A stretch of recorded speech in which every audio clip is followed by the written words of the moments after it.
I suspect we have all seen some noted wood turner at a symposium or a demonstration saying that this is the only way, or this is the absolute best way to do something. Well, I'm here to tell you it doesn't always work that way.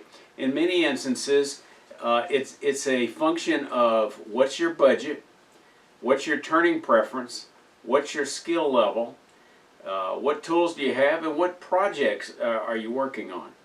A good example of this is what's the best tool for turning a bead. In this video I'm going to show you 6 different tools for turning a bead. I didn't video this from scratch, so I'm using some clips from a number of longer videos that I did on each tool. I'll have a link to those in the upper left hand corner when I get to that tool, and I'll have a list of all of them with the links in the video description. Hi y'all, welcome to my shop. My name is Mike Peace, and I'm here to share with you tips, tricks, and techniques to help you become a better wood turner. If this is something you're interested in, please click on the subscribe button so you won't miss any of my future videos. Let's start with the trusty skew. I frequently use a skew in turning the head of an angel ornament, which is essentially a large bead. I might be faster with other tools, but I started to use the skew for these years ago as a skill builder, and I still use it today to keep my skew skills fresh. But occasionally I still get a catch. I often use the skew for V-cuts before shaping a bead because it's a fast way to mark a bead and get the hardest part of the bead out of the way before using my skew, or any other tool for that matter, in turning a bead. In the hands of a production turner like Richard Raffin, Nick Cook, or Steve Jones, a skew is a marvelous tool for many spindle projects, but it's a difficult tool to master for turning beads, even though it leaves a beautiful finish. Stuart Batty is perhaps one of the last turners to complete an apprenticeship in England. He served an apprenticeship under his dad, Alan Batty. Stuart says that the skew is overrated. He says that in the old days, most journeyman turners used the beading and parting tool because it was faster. And I think we'll go a little bit deeper on the neck.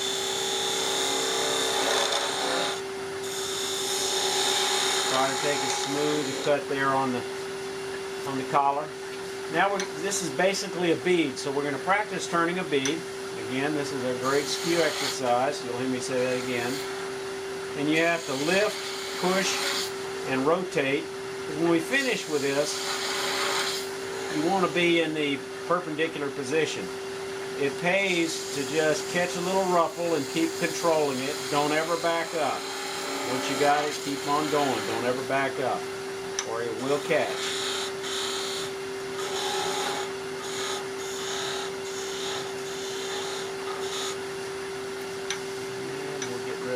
A tiny little bit of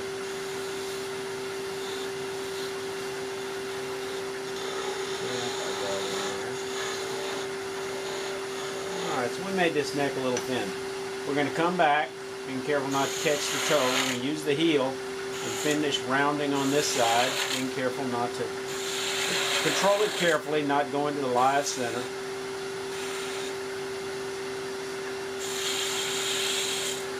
Now look at that, it looks a little like a pumpkin, not a good shape. We're going to go ahead and take a peel and cut a little more down. An oval shape tends to look a little better for the head, in my opinion.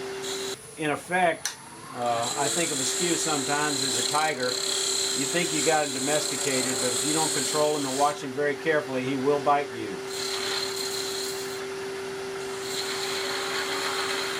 You got to keep a firm grip on it. Ride that bevel.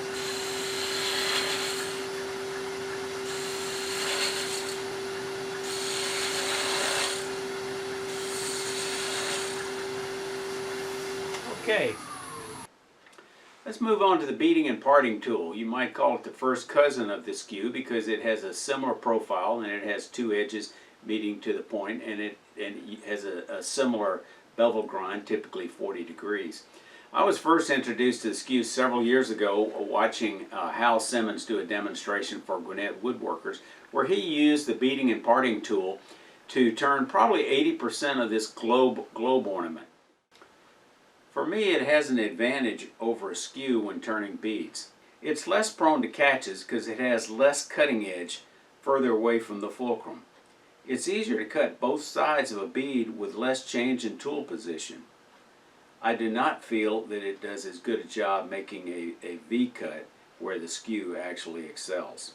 If you like this video, give it a thumbs up, smash the like button. It'd make it easier for other wood turners to find this video.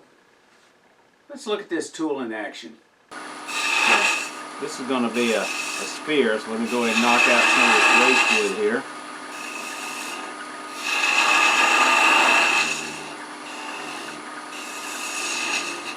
And right there is where the bead's going to be.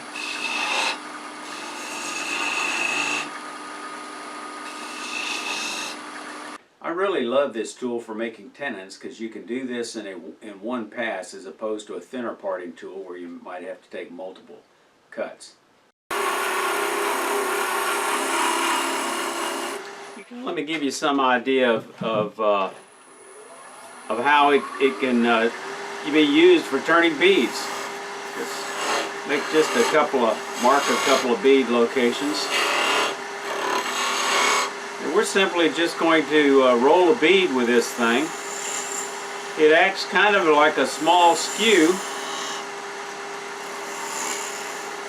So for turning beads, it's a little bit like a small skew and just a little bit like a spindle gouge.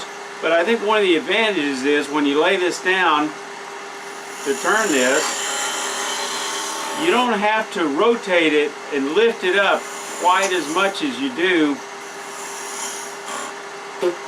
a larger skew with a bigger tool. It's a bigger tool. You've got to lift and rotate it just a little bit further. The beading parting tool is typically sold commercially in a 3/8 inch size. I prefer the smaller 8mm. Maybe that's because I found a bargain on buying the tool still, but you can get blanks in either 10mm, which is close to 3/8, or 8mm, which is closer to 5/16 of an inch. So the simplicity of making this tool is basically we get this blank. This is a metal lathe cutting tool, which is readily available in the metalworking industry. You can get these things for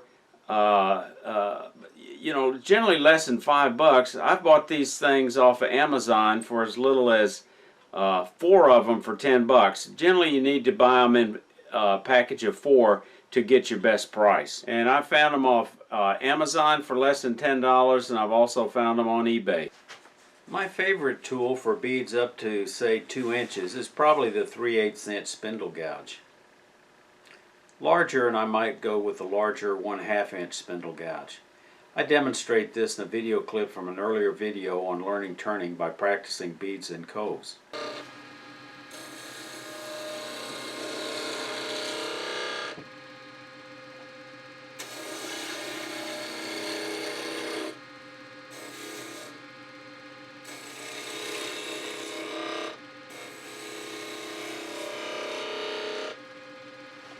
Of course, the spindle gouge excels at turning coves as shown here.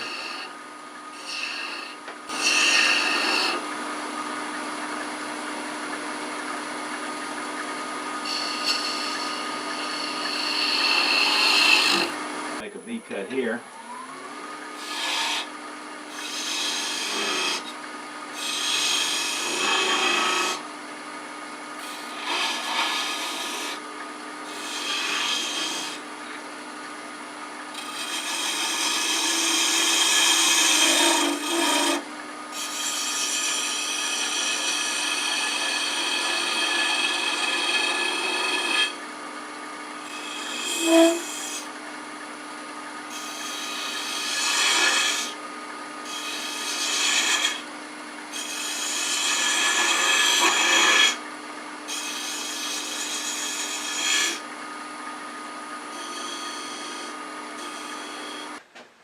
Now let's look at the DIY beading tools made from old spindle gouges that have gotten close to the end of their useful life. Jimmy Mead, one of our viewers, asked me how I grind a bead tool out of a spindle gouge. He must have seen that in an earlier video. Let me show you a close-up of the profile, and I'll show you how I do that. I'm using an old wore-out spindle gouge. It's not useful for anything else. I'm using my coarse grit wheel. I've set the platform to approximately 45 degrees. I'm not sure that the angle makes a great deal of difference. And you just hold it in place until you grind it flat straight across. You don't twist it or turn it. You just keep grinding it straight across.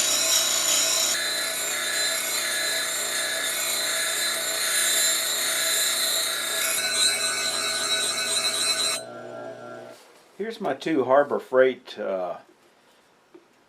reground spindle gouges. Weren't useful for anything else. This one is a 1/4 inch, and this one is 3/8 inch, and this one that I just did is 3/8 inch.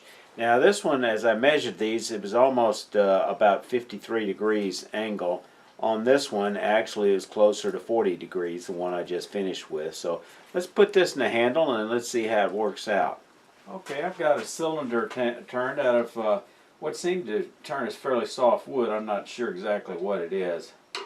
So we're going to lay this flat on this edge right here, and we're just going to work it back and forth.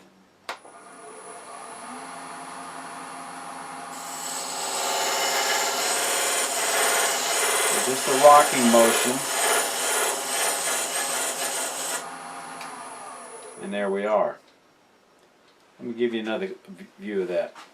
Alright, let's try that again right next to it. Lay this down on the flats, on the tool rest. Just lift the handle and then just rock it back and forth.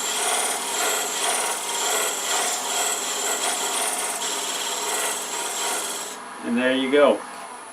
Okay, so there's something you can do with a wore-out spindle gouge. Turn it into a beading tool. Sometime back, I'll have a link to this video. I showed you how you could take some old spindle gouges and change the profile and use them for beading tools. And I did this with these two Harbor Freight tools. I got to tell you, they're atrocious tools. Used it as regular spindle gouges, and they weren't much better than that as beading tools.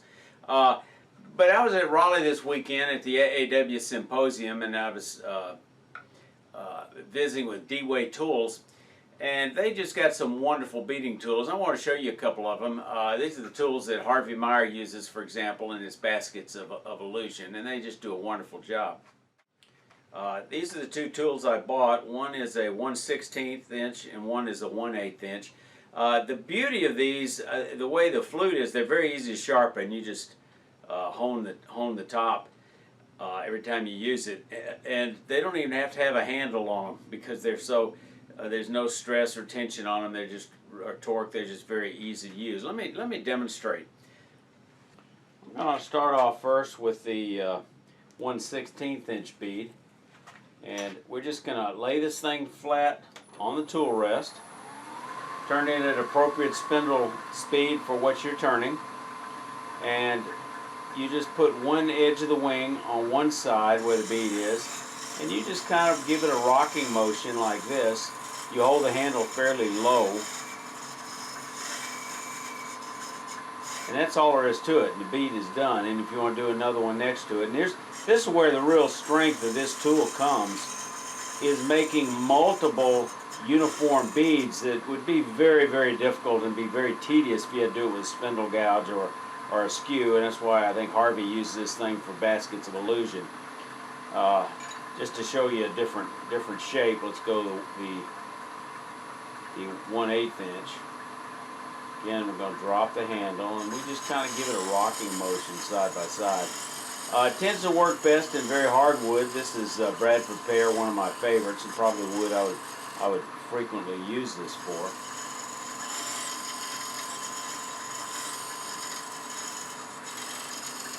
Now I could cut these beads with other tools, like I say, beading and parting tool, spindle gouge, pyramid tool. The beauty of this, though, is if you're making multiple beads, they're going to be absolutely identical. you don't get any tear out because they're so sharp, and you don't get any flat spots. It doesn't take any skill, so it's very quick, very fast. So I think I'm really going to enjoy these tools. Let me give you an example of how I would be using them, because I'm not likely to be making any baskets of illusion, and that's going to be putting beads on boxes. And you can say these, this particular set of beads, not the best. They weren't done that well. This was a long time ago. It's got a little sharp edge here. It'd been better if it had been a pure bead, but I didn't refine that edge. Here's the bottom of a little box that shows a bead. This would have been quite a bit easier to do with this little tool. So just something to consider if you do lots of uniform beads, or you're doing baskets of illusion. That D-Way tool is the cat's meow. The next tool I want to show you is the point tool. It's got 3 faces. Again, it's made out of that 1/4 inch by 8 inch long piece of high-speed steel, so it'll hold an edge well. And basically, it is a scraper. It's got 3 sides. They don't have to be exactly equal, but it gives you 3 cutting edges. Let me demonstrate some of the versatility of it. I find this to do many of the same things that a round skew will do, except in some instances this will do them, in my mind, better. It makes nice little beads. And the way you do the bead is you insert this thing, you tilt the handle toward the bead and drop it and roll it.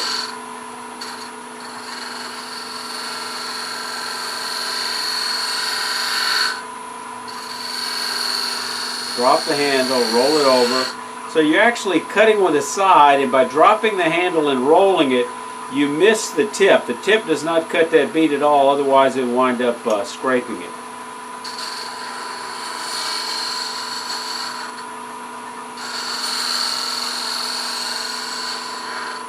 Very handy way to make little beads on small projects. And this is a finesse tool. This is for tends to be for smaller projects. I'll show you a close-up of turning a bead with the point tool. Speed up a little bit. We're going to start off by making, I put my finger across along the top. I'm going to make a little V groove, the width of the bead. And again, this tool is for very small beads. And then I drop the handle and roll the handle toward the direction. Now, on the right hand side of the bead, I'm going to drop the tool and roll the handle to the left. And there we go. And you can see we're going to get quite similar results to using the D-Way tool.